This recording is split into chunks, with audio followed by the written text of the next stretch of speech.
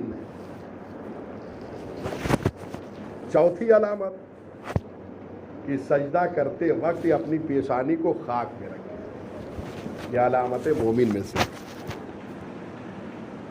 اور وہ بھی آپ ملاحظہ فرمائیں کہ خاک اگر خاک شفا ہو اور اس پہ سجدہ کیا جائے تو یہ نور علی نور ہے، نور کے اوپر نور،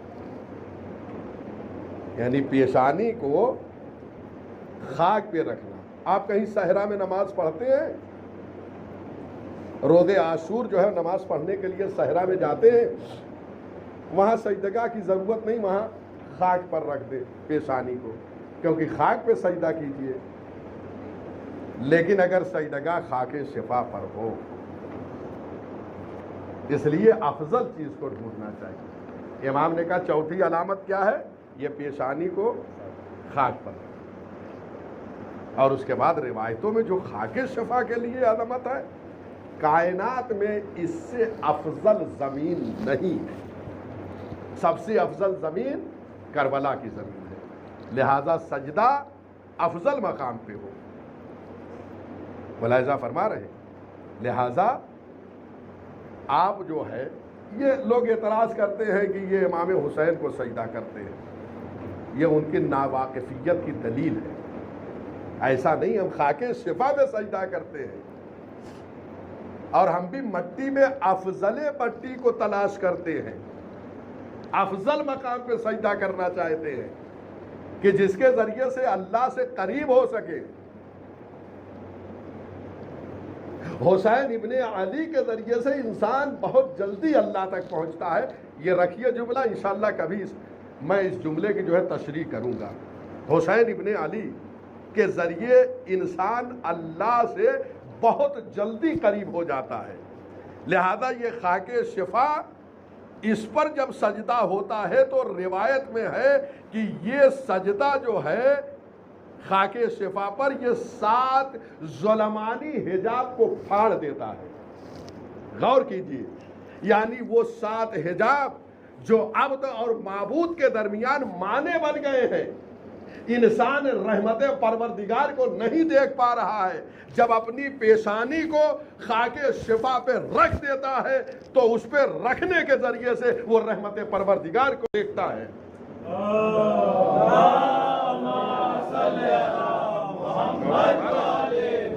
یہ 7 حجاب جو مانے ہو رہے ہیں، یہ 7 حجاب جو اللہ کی قدرت کو ترک نہیں ہونے دے رہے ہیں، رحمت پروردگار کو انسان نہیں دیکھ پا رہا ہے، جب خاک شفا پر اپنی پیشانی کو رکھتا ہے تو یہ 7 حجاب جو ہے وہ پھٹ جاتے ہیں اور انسان رحمت پروردگار کو ترک کرتا ہے۔ اور فرما رہے ہیں بہت ساری باتیں ہیں، بہت سارے فضائل ہیں خاک شفا کے، انشاءاللہ کسی اور موقع پر آپ کی خدمت بابرکت میں عرض کروں گا۔ 4 نشانیاں ہو گئی، آخری نشانی والجہر بسم اللہ الرحمن الرحیم،